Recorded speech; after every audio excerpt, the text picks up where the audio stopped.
Hello छात्रों, नमस्कार। मैं चंद्रसेन सिंह। आज की वीडियो में हम पढ़ेंगे सब्जेक्ट मैथमेटिक्स, जिसमें हम पढ़ेंगे टॉपिक रियल नंबर्स, जिसे हम कहते हैं हिंदी में वास्तविक संख्याएं। तो सबसे पहले हम समझेंगे कि वास्तविक संख्याएं क्या होती हैं। तो आइए समझते हैं वास्तविक संख्याएं। वास्तविक संख्याओं की परिभाषा: परिमेय और अपरिमेय संख्याओं के समूह को वास्तविक संख्याएं कहते हैं। मतलब जो भी परिमेय और अपरिमेय संख्याओं का एक ग्रुप है, समूह है, उन सभी को हम वास्तविक संख्याएं कहते हैं। अब समझते हैं इसमें परिमेय और अपरिमेय क्या होती हैं। तो आइए समझते हैं पहले हम परिमेय संख्याएं। परिमेय संख्याएं जैसा कि हम 9th क्लास में पढ़ चुके हैं, वे संख्याएं जिन्हें हम P/Q के रूप में लिख सकते हैं, या इसको हम A/B के रूप में भी लिख सकते हैं। वो क्या होती हैं? परिमेय संख्याएं हैं। लेकिन यहाँ पर कंडीशन ये है कि यहाँ पर जो Q का मान नॉट इक्वल टू 0 होना चाहिए। मतलब जो अंश बटा हर है, इसमें हर में जो नीचे वाला जो संख्या है वो 0 कभी भी नहीं होना चाहिए। सबसे पहली कंडीशन ये है। इसके बाद में जो अब अपरिमेय संख्याएं होती हैं, जैसे इस एग्जाम्पल में हम लिख सकते हैं, इसमें मान लो 1/2 या 3/5, इस प्रकार के जो भी संख्याएं होंगी वो सब परिमेय संख्याएं कहलाती हैं। आशा करता हूँ कि परिमेय संख्याओं के बारे में हम समझ गए होंगे। आइए देखते हैं अपरिमेय संख्याएं। अपरिमेय संख्याएं क्या होती हैं? वे संख्याएं जिन्हें हम P/Q के रूप में नहीं लिख सकते हैं। मतलब इस फॉर्म में वो नहीं लिखी जा सकती हैं। P/Q के रूप में नहीं लिखी जाएंगी, या A/A के रूप में वो भी नहीं लिखी जाएं। वो सब क्या होती हैं?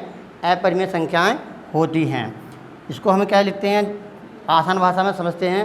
रूट के अंदर जितनी भी संख्याएं होंगी सब वो अपरिमेय संख्याएं होंगी। जैसे √2 है, √3 है, इनके हम वर्गमूल निकालेंगे तो ये पॉइंटों में आएंगी और कभी भी P/Q के रूप में नहीं आएंगी। तो इस प्रकार की जो संख्याएं होंगी वो अपरिमेय संख्याएं कहलाती हैं। तो इस चैप्टर में आइए समझते हैं। सबसे पहले हम एक्सरसाइज 1.1। तो इसमें सबसे पहले प्रश्न में यूक्लिड एल्गोरिथम परिमेय का प्रयोग करके द्वारा HCF ज्ञात करना है। तो सबसे पहले हम समझते हैं इसमें कि यूक्लिड विभाजन एल्गोरिथम परिमेय वो क्या होती है। तो आइए सबसे पहले हम इस परिमेय के बारे में जानते हैं।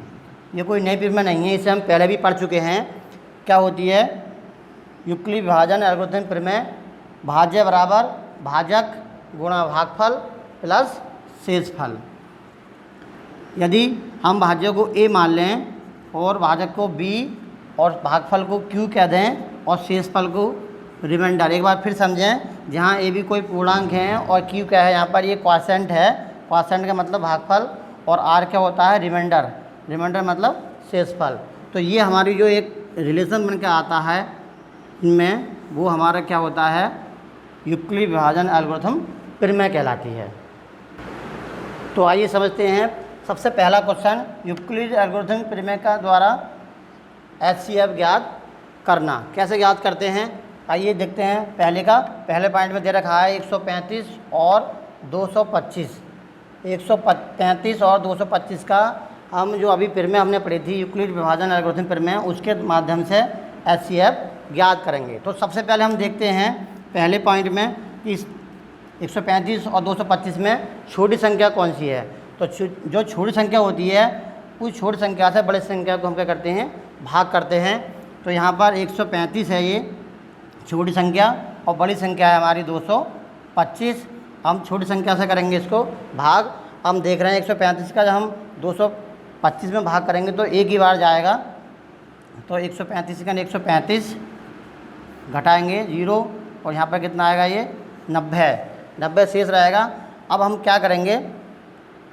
जो संख्या छोटी रहती है, यदि ये संख्या इस संख्या से बड़ी आती है, जो शेष हमारा यदि जिससे हम भाग कर रहे हैं उससे बड़ा आता है, तो फिर उससे एक बार फिर भाग करते हैं। लेकिन यहाँ पर जब छोटी आती है तो उस छोटी संख्या से जिससे हम भाग कर रहे थे पुनः उससे फिर भाग देते हैं। जैसे 90 यहाँ पर छोटा है इससे, तो 90 से हम क्या करेंगे? 135 को भाग देंगे इस प्रकार से। तो ये भी कितनी बार जाएगा? ये भी हमारा एक ही बार जाएगा इस 135 में 90 का। तो यहाँ पर हम घटाएंगे तो कितना आएगा? ये 5 का 5 ऐसे आ जाएगा, और यहाँ पर कितना आएगा? ये 45 आ जाएगा। अब देखो इससे फिर छोटी संख्या है ये, तो 45 से हम 90 को पुनः भाग करेंगे इस प्रकार से। तो आप देखते हैं 90 का बार में पढ़ेंगे, 45 का पहाड़ा तो कितनी बार जाएगा, 2 बार जाएगा। तो 45 दूनी 90 है। जिस संख्या से शेषफल शून्य आए, मतलब जिस संख्या से पूरा पूरा कट जाए वो संख्या, वही हमारा क्या होता है, HCF होता है। लेकिन इसको हमें क्या करना है, यूक्लिड एल्गोरिथम प्रमेय के माध्यम से लिखना भी है। तो क्या होती है, A बराबर क्या होती है, BQ प्लस R, इसके रूप में लिखना भी है। तो स्टेप बाय स्टेप लिखेंगे। जैसे पहला है हमारा ये, यहाँ पर लिखेंगे हम 225 बराबर, तो किससे भाग कर रहे थे हम, 135 से, और कितनी बार गया था, 1 बार, गुणा में 1 आ जाएगा यहाँ पर, और प्लस में रिमाइंडर कितना आया था यहाँ पर, 90। तो पहला स्टेप ये हुआ हमारा। इस प्रकार से हम दूसरे स्टेप में चलेंगे। दूसरा स्टेप क्या है, यहाँ पर 135 है, ये पहला स्टेप लिख सकते हो, या दूसरा स्टेप। तो 135 लिखेंगे यहाँ पर, 135 में किससे 90 और गुणे में कितना 1, और प्लस में शेष कितना आया था यहाँ पर 45। इसी प्रकार से अगला स्टेप और है, यहाँ पर थर्ड स्टेप है ये, 90 बराबर कितना आ जाएगा, ये 45 और गुणे में 2, और प्लस कितना है रिमाइंडर, शेषफल यहाँ पर 0 है। जहाँ पर शेषफल 0 हो जाए तो समझ जाना चाहिए कि वहीं पे जो B का मान आएगा वो ही हमारा क्या होगा, HCF होगा। तो यहाँ पर B का मान कितना हुआ, B का मान 45 हो गया, और HCF भी हमारा कितना हो गया स्टूडेंट, वो भी हमारा 45 हो गया, और यही हमारा आंसर हो गया। आशा करता हूँ कि ये क्वेश्चन समझ में आ गया होगा। इसके 2 और पार्ट हैं, ये आपको स्वयं करने हैं, और PDF के माध्यम से मैं आपको उपलब्ध करा दूँगा, तो करने का प्रयास करें। तो आइए देखते हैं प्रश्नावली एक्सरसाइज 1.1 का प्रश्न नंबर 2। प्रश्न नंबर 2 में दर्शाइए कि कोई भी धनात्मक विषम पूर्णांक 6q प्लस 1 या 6q प्लस 3 या 6q प्लस 5 के रूप का होता है, जहाँ q कोई पूर्णांक है। तो ये हमें सिद्ध करना है, प्रूफ करना है। तो हम क्या करेंगे, सबसे पहले हम जानते हैं कि यूक्लिड विभाजन का प्रयोग करेंगे।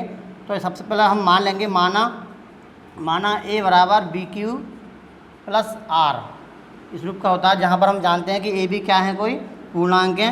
और लेकिन यहाँ पर हम क्या मानेंगे, A मान लेंगे यहाँ पर कोई भी धनात्मक विषम पूर्णांक, कोई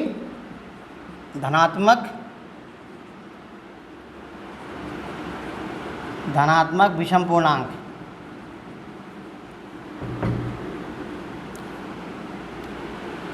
B कोई पूर्णांक ले लेंगे, B कोई पूर्णांक है इस प्रकार से, और Q हम जानते हैं क्वोशिएंट कहते हैं, और R क्या होता है, रिमाइंडर, जो अभी हमने पहले पढ़ा है इस प्रकार से। और यहाँ पर हम देख रहे हैं कि B बराबर कितना है, यहाँ पर B बराबर ये 6 है, जो संख्या होती है वही हम संख्या लेंगे, और R क्या है, यहाँ पर रिमाइंडर है। R बराबर हम ले सकते हैं, देख रहे हैं यहाँ पर 1 3 5 हैं, तो R का मान क्या होगा, R का मान 0 1 2 इस प्रकार से आगे 5 तक भी ले सकते हैं।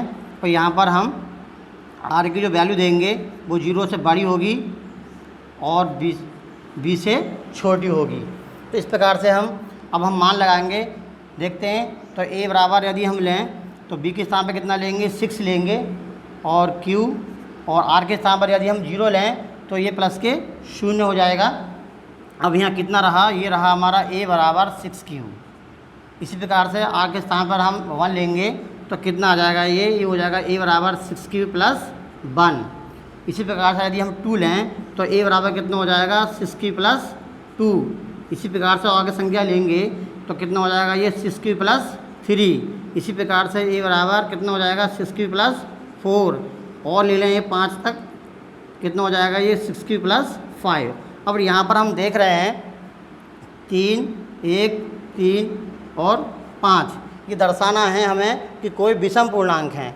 तो यहाँ पर देखिए, जो संख्याएँ 2 से हम जानते हैं विषम संख्याएँ क्या होती हैं, जो संख्याएँ 2 से पूर्णतः विभाजित हो जाती हैं वो सम संख्याएँ होती हैं, और जो 2 से पूर्णतः विभाजित नहीं होती हैं वो विषम संख्याएँ होती हैं। तो यहाँ पर हम देख रहे हैं, इस प्रकार से लिख सकते हैं यहाँ पर 6Q प्लस 1 6Q प्लस 3 और 6Q प्लस 5 2 से पूर्णतः विभाजित नहीं हैं। ये संख्याएँ 2 से पूर्णतः विभाजित संख्याएँ नहीं हैं। अतः इस प्रकार लिखेंगे यहाँ पर, अतः कोई भी विषम पूर्णांक 6q+1 या 6q+3 या 6q+5 के रूप का होता है। जो मैंने बोला है ये यहाँ पर लिख देना है। आशा करता हूँ कि क्वेश्चन समझ में आ गया होगा इसमें। तो आइए देखते हैं प्रश्न वाली 1.1 का क्वेश्चन नंबर 4। छात्रों क्वेश्चन नंबर 3, इससे पहले जो क्वेश्चन नंबर 3 है वो आपको स्वयं करना है, उसमें HCF ज्ञात करना है। जैसे मैंने प्रश्न नंबर 1 हल कराया था उसी प्रकार से प्रश्न नंबर 3 भी आपको करना है। तो आइए देखते हैं हम प्रश्न नंबर 4 में क्या है, यूक्लिड विभाजन प्रमेय का प्रयोग करके दर्शाइए कि किसी धनात्मक पूर्णांक m के लिए 3m या 3m+1 के रूप का होता है। ये हमें सिद्ध करके बताना है, प्रूफ करना है। तो हम जानते हैं सबसे पहले यूक्लिड विभाजन प्रमेय क्या होती है। a बराबर, सोल्यूशन में देखते हैं, a बराबर bq+r जो हमने पढ़ा है, जहाँ पर a भी कोई पूर्णांक है। इस प्रकार से यहाँ पर a भी कोई पूर्णांक है और q हम जानते हैं क्वोशिएंट है, भागफल, और r क्या है, यहाँ हमारा शेषफल है जिसे हम कहते हैं रिमाइंडर। तो इसको हम कैसे करेंगे,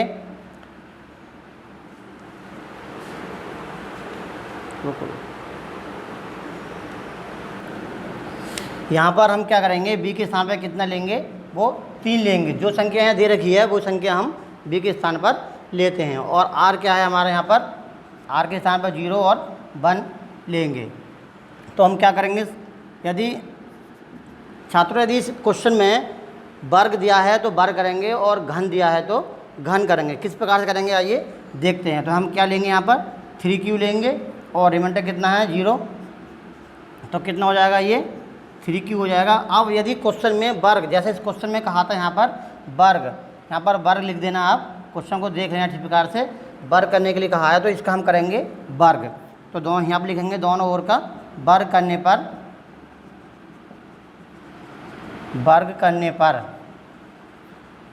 एक बार फिर समझें, यदि यहाँ पर घन करने कहा हो तो हम लिखेंगे यहाँ पर दोनों ओर का घन करने पर। तो यहाँ पर वर्ग कर रहे हैं तो इस प्रकार से अब हम वर्ग कर देंगे, और जब हम इसको वर्ग करेंगे तो 3 का कितना हो जाएगा, ये 9 हो जाएगा और ये q² हो जाएगा। अब हमें बनाना है 3m का रूप। तो हम क्या करेंगे, a² बराबर, इसको 3 को हम बाहर लिख देंगे और 3q² लिख देंगे। तो हम इसको क्या मान लेंगे, हम m मान लेंगे। तो ये हो जाएगा हमारा 3m, जहाँ पर m कोई नया पूर्णांक है और m के स्थान पर हम लिख देंगे 3q²। जैसे इस प्रकार से एक फॉर्म आई है, उसी प्रकार से हम r के स्थान पर 1 लगा कर भी यही रूप दिखाएंगे। तो r के स्थान पर अब कितना लगाएंगे, हम इस समीकरण 1 में 1 लगाएंगे तो कितना हो जाएगा, ये a बराबर हो जाएगा हमारा 3q और प्लस के 1। अब करेंगे हम वर्ग करने पर, यहाँ पर वर्ग कीजिए इस प्रकार से, तो कितना आएगा, ये a² और ये हो जाएगा हमारा 3q+1 का होल स्क्वायर। अब ये a + b का हमारा फॉर्मूला बना, a + b का होल स्क्वायर। तो ये कितना हो जाएगा, ये हो जाएगा a² + b² और प्लस कितना होता है 2ab। 2a कितना 3q है और b कितना है 1 है। तो ये हो जाएगा हमारा a² बराबर, ये हो जाएगा 9q² और 1 को बाद में लिखते हैं, कितना आएगा, ये 6q आएगा और प्लस के 1 हो जाएगा। अब हमें बनाना है ये रूप, तो हम क्या करेंगे, यहाँ से 3 लेते हैं कॉमन। तो कितना आएगा, ये 3 और 3 दूनी 6, 2q और प्लस के 1। अब इसको फिर हम m मान लेंगे। तो बहुत आसान क्वेश्चन है ये। तो 3 ये कितना हो गया, ये m हो गया और ये प्लस के 1। जहाँ पर m कोई नया पूर्णांक है और m के स्थान पर क्या लिख सकते हैं हम, 3q² और प्लस के 2q। इस प्रकार से अब हम लिख सकते हैं यहाँ पर अतः करके, अतः किसी धनात्मक पूर्णांक का वर्ग m के लिए 3m या 3m+1 के रूप का होता है। ये हमें लास्ट में यहाँ पर लिख देना है और यही हमें लिख देंगे इति सिद्धम, यही हमें सिद्ध करना था।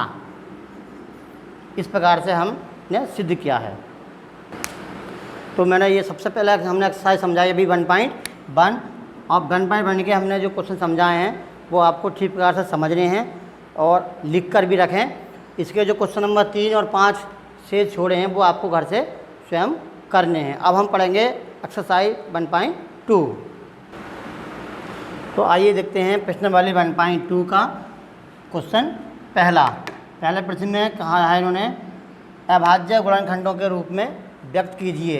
ये क्वेश्चन दे रखे हैं, जैसे पहला है 140, 156 जो संख्याएँ दे रखी हैं, इन सब के हमें क्या निकालने हैं, अभाज्य गुणनखंड ज्ञात करने हैं। तो ये बहुत आसान है, इसको हम पहले भी कर चुके हैं पिछली क्लासों में। तो आइए समझते हैं पहला पॉइंट। जैसे 140 है तो 140 के हम फैक्टर करेंगे। सबसे छोटी संख्या से हम फैक्टर करना स्टार्ट करते हैं। तो पहले 2 से करते हैं, 2 से काटेंगे 14 को, 2 सत्ते 14, फिर यहाँ शून्य डालेंगे 70 हो जाएगा। फिर 2 से काटेंगे, 2 तिया 6, यहाँ पर 1 बचा तो कितना हो गया 10, और 2 से 10 को काटेंगे तो कितनी बार जाएगा, 2 पंजे 10। अब ये 2 से नहीं कटेगा, क्यों नहीं कटेगा, क्योंकि ये विषम संख्या हो गई। अब किससे कटेगा, ये 5 से काट लेते हैं। 5 से काटेंगे तो कितना आएगा, 5 सत्ते 35। अब ये 7 से है तो 7 × 7, तब तक काटते रहते हैं, तब तक यहाँ 1 नहीं आ जाता है। तो कितना हो गए, अब लिखेंगे यहाँ पर 140 के अभाज्य गुणनखंड। तो अभाज्य गुणनखंड कितने हो गए, ये 2 हुआ, 2, या चाहे तो क्रॉस भी लगा सकते हैं यहाँ पर, 2 × 2, और यहाँ पर 5 और ये 7। 1 लिखने की कोई ऑप्शन नहीं है, क्योंकि 1 से हम गुणा करेंगे तो वही संख्या आएगी। तो ये हो जाएंगे हमारे अभाज्य इसके गुणनखंड। इस प्रकार से और भी करने हैं। इसमें से कोई मैं एक बड़ी संख्या ले लेता हूँ। जैसे ये तीसरा पॉइंट है, इसका तीसरा पॉइंट 38, 25। तो इसके हमें अभाज्य गुणनखंड निकालने हैं। तो इसी प्रकार से हम 38, 25 के फैक्टर करेंगे। ये काटा किससे काटते हैं, 5 से काट लेते हैं। 5 से काटेंगे 38 में तो कितनी बार जाएगा, 5 सत्ते 35। कितना बचा, यहाँ पर 3, 32 हो गया, 5 छंग 30, फिर 2 बचा, 5 पंजे 25। अब फिर 5 से काटेंगे तो 5 × 5, 2 बचा, 26 हो गया, 5 पंजे 25, 1 बचा, 15 हो गया, 5 तिया 15। अब 3 से काट लेते हैं, 3 पंजे 15। यहाँ 3 से भी हम पहले काट सकते थे 2 संख्या से, बाद में काट रहे हैं तब भी कोई बात नहीं है। 3 पंजे 15 और 3 × 3, फिर 3 से काट लेते हैं तो कितना बार कटेगा देखते हैं, 3 × 3 बचे 2, 21 हो गया, 3 सत्ते 21। अब 17 से एक बार कटेगा तो 17 × 17। इस प्रकार से 38, 25 के अभाज्य गुणनखंड वो कितने हुए, ये हो गए हमारे। सबसे छोटी संख्या स्टार्ट करते हैं तो 3 × 3, इस प्रकार से ये 5, 5 और ये 17, और यही क्या हो जाएगा, हमारा आंसर हो जाएगा। आशा करता हूँ कि ये प्रश्न में ठीक प्रकार से आ गए होंगे। जो शेष क्वेश्चन छूटे हैं वो आपको घर से स्वयं करने हैं। तो आइए देखते हैं प्रश्न नंबर 2। प्रश्न नंबर 2 में हम इस सूत्र का प्रयोग करेंगे। ये हम पहले भी पढ़ चुके हैं, HCF × LCM बराबर ये N1 × N2। ये N1 N2 क्या है, यहाँ पर ये प्रथम संख्या है और ये दूसरी संख्या है। मतलब पहली संख्या गुणा दूसरी संख्या बराबर किसको होता है, HCF × LCM। इसको हम इधर से इधर भी लिख सकते हैं, इनमें कोई बात नहीं है।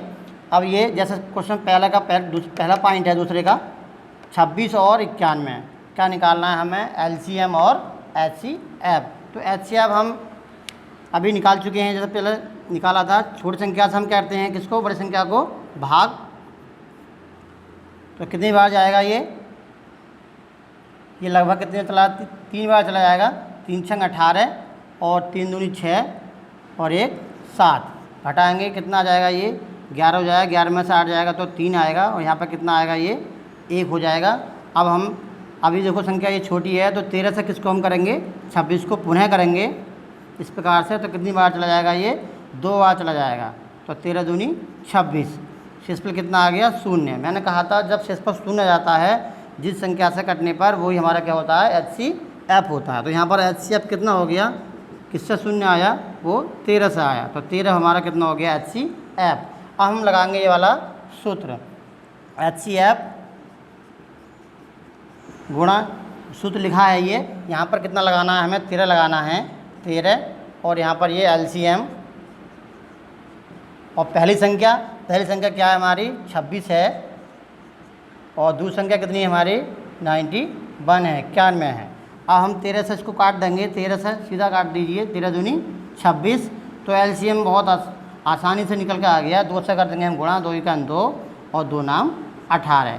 इस प्रकार से एलसीएम कितना हो गया, 182 हो गया। ये हमारा एलसीएम हो गया और एचसीएफ कितना हो गया, वो 13 हो गया। आशा करता हूँ कि प्रश्न नंबर 1 दूसरे का पहला पॉइंट समझ में आ गया होगा। ये और भी पॉइंट दे रखे हैं, इनमें से एक और क्वेश्चन ले लेते हैं। आइए हम ले लेते हैं ये तीसरा पॉइंट। तीसरा पॉइंट 336 और 54 का निकालना है। तो 54 इसमें छोटी संख्या है, तो 54 से हम करेंगे इसको 336 को भाग। तो 54 से करेंगे हम 336 में भाग, तो कितनी बार चला जाएगा ये, लगभग 6 बार। तो 6 चौक 24 और 6 पंजे 30 और हासिल 2 थे, कितने हो गया 32। 324 घटाएंगे तो कितना आ जाएगा ये, वो 2 आ जाएगा और यहाँ पर 1 आ जाएगा, तो 12। अब 12 से हम करेंगे 54 में फिर पुनः, तो कितनी बार जाएगा ये, 12 चौक 48। तो यहाँ कितना आ जाएगा, 14 हो जाएगा। हासिल लेंगे तो 14 में से ढाई लेंगे, यहाँ पर 14 में 8 का कितना आ गया, 6 आ गया। 6 से करेंगे हम 12 को बहुत आसान तरीके से, तो कितना आ जाएगा ये, 6 दूनी 12। तो पूरा किससे कटा, वो 6 से कटा। तो एचसीएफ कितना हो गया हमारा, वो हो गया 6। अब निकालना हमें एलसीएम, तो यहाँ पर लगाएंगे वही 6 गुणा एचसीएफ के स्थान पर कितना लगा दिया हमने, 6 लगा दिया। और एलसीएम हमें ज्ञात करना है एलसीएम। तो पहली संख्या हमारी कितनी है, वो 336 है और दूसरी संख्या हमारी कितनी है, वो 54 है। इस प्रकार से 6 से हम इसको काट देंगे 54 को, 6 नाम 54। तो एलसीएम कितना हो गया, एलसीएम हमारा हो गया 336 गुणा 9। 9 से हम गुणा कर देंगे इसमें, 9 छिक्का 54 का 4, हासिल लगा 5 और 9 तिया 27 और 5 32, हासिल 3, 9 तिया 27 और 3 30। तो इस प्रकार से ये हो गया हमारा एलसीएम और ये हमारा क्या हो जाएगा, आंसर। ये क्वेश्चन जो सेकंड क्वेश्चन है, ये आपको घर से स्वयं करना है। प्रश्न नंबर 3 जो इससे पहले क्वेश्चन नंबर 4 इसमें हम निकाल करते हैं, प्रश्न नंबर 3 को आपको घर से स्वयं करना है, जैसे प्रश्न नंबर 2 क्या है। तो आइए देखते हैं प्रश्न नंबर 4।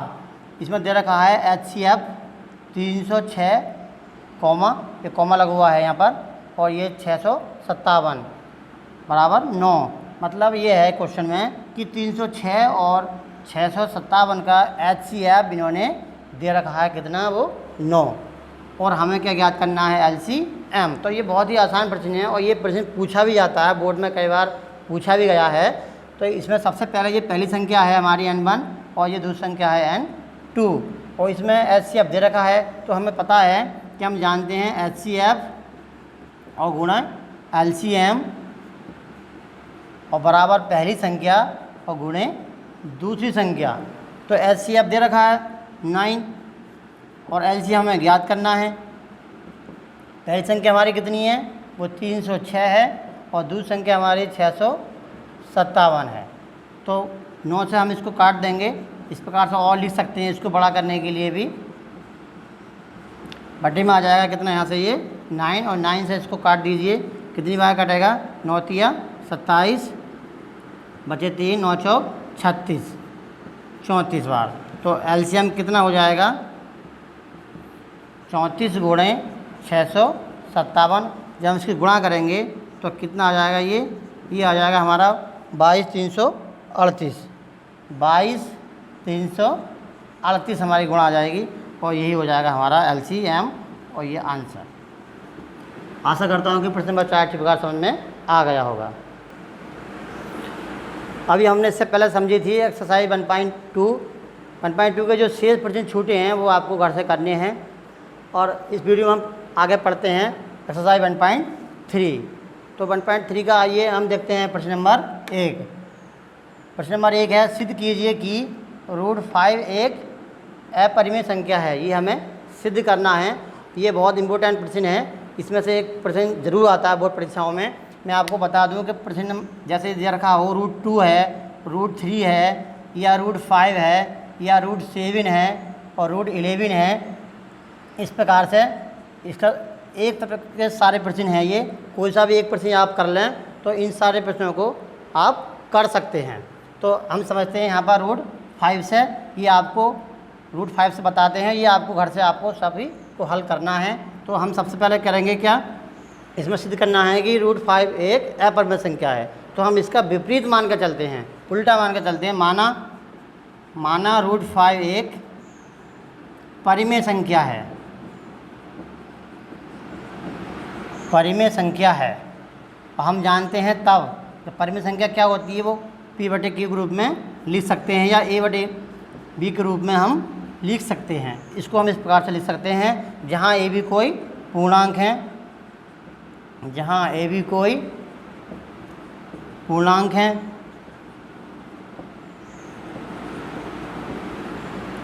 तो हम क्या करेंगे, इसका एलसीएम लेंगे, एलसीएम पक्षांतर करेंगे। तो क्या बल लगा करके तो क्या आएगा, ये √5 और ये हो जाएगा कितना, B बराबर कितना हो जाएगा, ये A।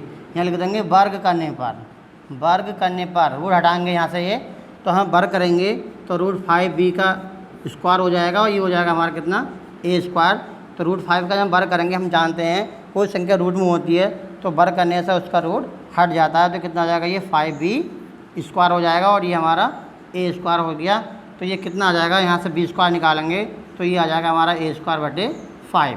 तो यहाँ पर हम लिखेंगे A²/5 का मतलब हुआ कि A² 5 से विभाजित है, चूँकि A²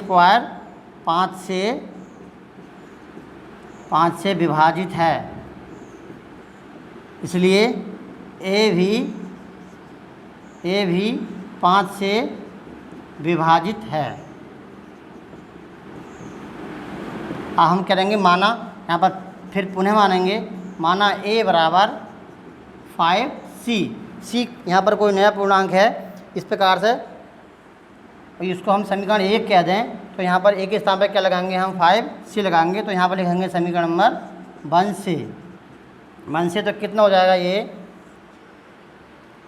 B² बराबर हो जाएगा हमारा 5C का स्क्वायर और बटे में 5। तो इसको हम हल करेंगे तो B² कितना हो जाएगा, ये 25 हो जाएगा, 5 का वर्ग, और ये C² और बटे 5। अब 5 से इसको काटेंगे तो 5 पंजे 25, 5 बार कटा ये हमारा।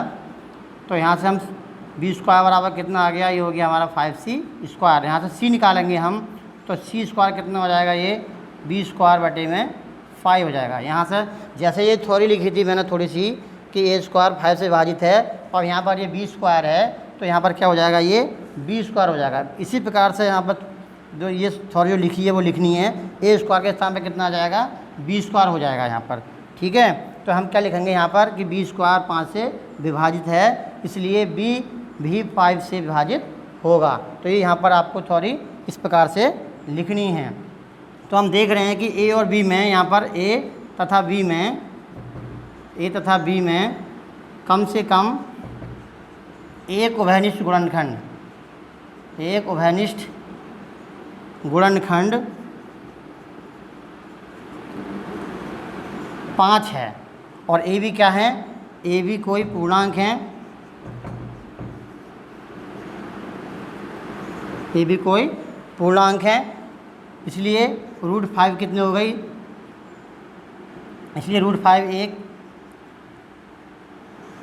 एक परिमेय संख्या है। √5 एक परिमेय संख्या है, जो कि अब हमने क्या माना था, विपरीत माना था, उल्टा माना था। तो √5 क्या होगी, एक परिमेय संख्या सिद्ध हो गई।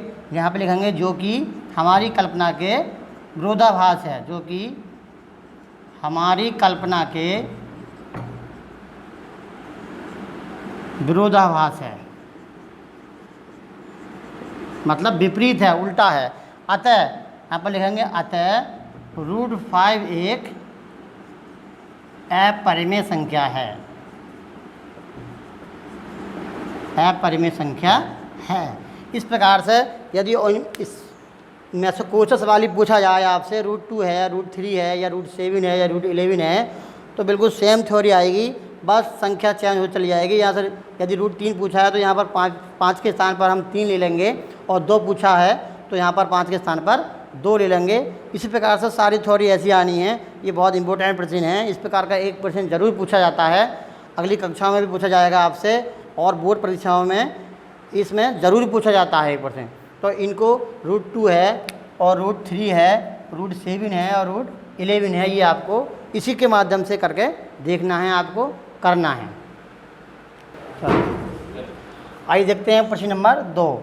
सिद्ध कीजिए कि 3 प्लस के 2√5 मतलब 3 प्लस के 2√5 एक अपरिमेय संख्या है, ये हमें सिद्ध करना है। तो हम क्या करेंगे, हम जानते हैं कि यदि परिमेय संख्याओं में कोई संख्या जोड़ी जाती है या घटाई जाती है या गुणा की जाती है अनुसार में, तो वो संख्या परिमेय होती है। और अपरिमेय संख्याओं में यदि कोई संख्या जोड़ी जाए या घटाई जाए, जैसे ये है, जोड़ी जाए या घटाई जाए या गुणा की जाए, तो वो संख्या भी अपरिमेय संख्या होती है। ये हमें सिद्ध करके बताना है। तो क्या करेंगे, हम मान लेंगे, मैंने कहा था इसके विपरीत मानते हैं। माना 3 प्लस के 2√5 एक परिमेय संख्या है। हम परिमेय मानेंगे, परिमेय संख्या है। तब हम जानते हैं परिमेय संख्या क्या होती है। 3 प्लस के 2√5 किसके बराबर ले लेंगे हम, a/b के बराबर ले लेंगे। क्यों ले लेंगे, क्योंकि ये परिमेय संख्या है। और परिमेय संख्या क्या होती है, a/b के रूप में होती है, जहाँ पर a b कोई पूर्णांक है। इस प्रकार से तो हम यहाँ से हल करेंगे इसको। तो 3 को उधर लेके जाएंगे। ये भी बहुत आसान प्रश्न है। इस प्रकार के प्रश्न भी पिछली बार पूछा गया है बोर्ड परीक्षाओं में। तो इधर 3 लाएंगे तो किसको जाएंगे, ये प्लस के थे, इधर क्या हो गए, माइनस के हो गए। अब यहाँ से थोड़ा सा इसको एलसीएम ले लीजिए। तो b इधर जाएगा तो कितना हो जाएगा, a-3b आ जाएगा। अब क्या करेंगे, ये 2b इसके बटे में पता सकते हो, 3b बटे में कितना हो जाएगा, ये 2b। अब हम जानते हैं कि चूँकि ab क्या है, ab कोई पूर्णांक है, इसलिए ये सब क्या हो गया, ये हमारी परिमेय संख्या हो गई। इसलिए a-3b/2b क्या हो गई, एक परिमेय संख्या है। जब ये परिमेय संख्या है तो इसके बराबर कितना √5 है, तो ये भी क्या हो जाएगा हमारा। इसलिए √5 भी कितना हो जाएगा, √5 भी एक परिमेय संख्या है, जो कि हमारी कल्पना के विरुद्ध है। यहाँ पर लिखेंगे जो कि हमारी कल्पना के विरुद्ध है या विरोधाभास है, या विरोधाभास भी लिख सकते हैं हम। तो क्या हो जाएगा, इसलिए √5 एक क्या हो जाएगा, एक अपरिमेय संख्या हो जाएगा, एक अपरिमेय संख्या है। इस प्रकार से हम लिख सकते हैं। और इसमें 3 प्लस के 2√5 भी एक अपरिमेय संख्या है,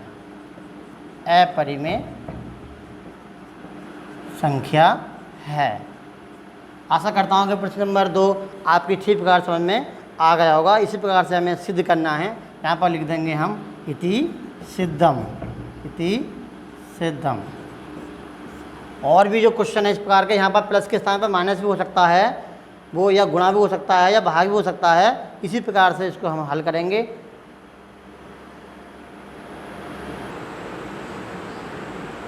वीडियो के इस क्रम में अभी हमने पढ़ी थी एक्सरसाइज 1.3 के जो प्रश्न शेष रह गए हैं वो आपको घर से स्वयं करने हैं। तो आइए आगे हम देखते हैं इस वीडियो में एक्सरसाइज 1.4 का। आइए देखते हैं प्रश्न नंबर 1। प्रश्न नंबर 1 में बिना लंबी विभाजन प्रक्रिया किए बताइए कि निम्नलिखित परिमेय संख्याओं के दशमलव प्रसार शांत या अशांत हैं। ये बताना है शांत या अशांत। इसमें ये 2 बातें आई हैं, एक तो शांत और एक अशांत। तो शांत संख्याएं क्या होती हैं और अशांत संख्याएं क्या होती हैं। जैसे यदि हम लिखें, जैसे 5/2 लिखा, तो इसको हम भाग करेंगे तो कितना आएगा, ये 2.5 आ जाएगा। यदि आगे कुछ चलता रहता और आता रहता, मतलब कुछ ना कुछ संख्याएं यहाँ आती रहती, तो वो संख्या क्या होता, अशांत संख्या हो जाती। तो ये अब पूरा कट गया, तो वो क्या हो गई, शांत संख्या हो गई। इस प्रकार से ये हम समझते हैं शांत और अशांत। तो हम कैसे ज्ञात करेंगे, यहाँ पर बिना लंबी, यहाँ तो हम भाग करके बता रहे हैं, यहाँ पर बताना हमें बिना लंबी विभाजन क्रिया के, मतलब भाग किए बिना। तो इसमें हम समझते हैं जैसे a/b के रूप में कुछ परिमेय संख्याएँ होती हैं, तो हमें क्या करना है, ऊपर संख्या से हमें कोई मतलब नहीं है, नीचे वाली संख्या जो ये अंश है और ये हर है, हर के जो गुणनखंड हैं बी के गुणनखंड होने चाहिए शांत के लिए 2 की पावर m और 5 की पावर n के रूप में। यदि उसके गुणनखंड हैं तब वो संख्या क्या होगी, शांत संख्या होगी। और यदि इस रूप के वो गुणनखंड नहीं हैं तो वो संख्या अशांत संख्या होगी। जैसे आइए देखते हैं हम पहला क्वेश्चन। पहले का पहला पार्ट में दे रखा है 13/3125। तो हम क्या करते हैं, हर के हम फैक्टर करते हैं। हर क्या है यहाँ पर हमारा, वो है 31/25। तो इसके हम करेंगे फैक्टर। तो कैसे करेंगे, अब यहाँ विषम संख्या है तो या तो 5 से आएगा या 3 से। तो 5 से कर लेते हैं पहले हम। तो 5 छंग 30, 1 बचा 2, कितना हो गया 12 हो गया, 5 दूनी 10, फिर यहाँ पर कितना बचा 2 बचा और 5 पंजे 25। फिर 5 से करेंगे, 5 एकन 5, 1 बचा 12 हो गया, 5 दूनी 10, फिर यहाँ 2 बचा, फिर 5 पंजे 25। फिर करेंगे 5 से तो कितना आएगा 5 दूनी 10 और 5 पंजे 25। फिर 5 से करेंगे, 5 पंजे 25 और 5 एकन 5। तो कितना हुआ ये गुणनखंड कितने हो गए 31/25 के, 5 के रूप में आ रहे हैं। और यहाँ पर देख रहे हैं हम 2 के रूप में नहीं आ रहे हैं, लेकिन फिर भी हम 2 की पावर इसको हम लिखेंगे यहाँ पर 31/25 को लिख सकते हैं 13। और यहाँ पर कितने 2 की पावर नहीं आई तो 2 की पावर यहाँ पर 0 लिख सकते हैं। और जिसकी पावर 0 होती है हम जानते हैं उसका मान क्या होता है 1 होता है। और यहाँ पर गुणा में लिख सकते हैं। 5 की घात कितनी आ गई 1 2 3 4 5। तो 5 की घात कितनी आ गई, ये 5 हो गई। अब ये रूप किसका हो गया, जो मैंने ये बताया था 2 की पावर m। और यदि हर की संख्या का 2 की पावर m और 5 की पावर n के रूप का यदि आएगा तो वो संख्या क्या हो जाएगी, शांत संख्या हो जाएगी। तो ये संख्या कितनी हो क्या हो गई, ये संख्या एक शांत संख्या है, शांत संख्या है। आशा करता हूँ कि प्रश्न नंबर 1 का पहला पार्ट समझ में आ गया होगा। यदि ये इस रूप का नहीं आएगा तो वो संख्या अशांत संख्या हो जाएगी। चलिए कोई भी एक एग्जाम्पल ले लेते हैं अशांत संख्या का। जैसे ये है इसका पाँचवा पार्ट क्या है 29/343। तो मैंने कहा था हमें ऊपर वाली संख्या से कोई मतलब नहीं है, हमें सिर्फ यहाँ शांत और अशांत देखनी है। वो नीचे की संख्या की हम फैक्टर करेंगे और फैक्टर करने के बाद में यदि 2 की पावर m और 5 की पावर n के रूप में आएगा तब तो वो संख्या शांत हो जाएगी, अदरवाइज़ अशांत हो जाएगी। तो हम करेंगे 343 के फैक्टर। तो किस करेंगे देखते हैं, 3 से भी नहीं हो पाएंगे, 2 से नहीं हो पाएंगे क्योंकि ये संख्या विषम संख्या 7 से होगी। तो 7 चौक 28, कितने बचेंगे 6, 63 हो गया तो 7 नाम 63। अब फिर से करेंगे 7 से, 7 सत्ते 49 और 7 एकन 7।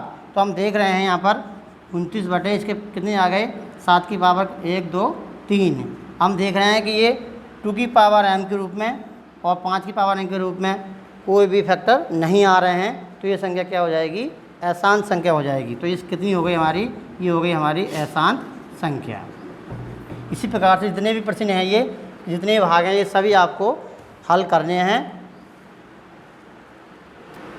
तो छात्रों आज हमने अपना टॉपिक पढ़ा था रियल नंबर्स, वास्तविक संख्याएं। इसके हमने जितनी भी एक्सरसाइज हैं इसमें मुख्य बिंदु हमने सब पढ़ा दिए हैं। और जो क्वेश्चन छोटे हैं वो आपको स्वयं करने हैं।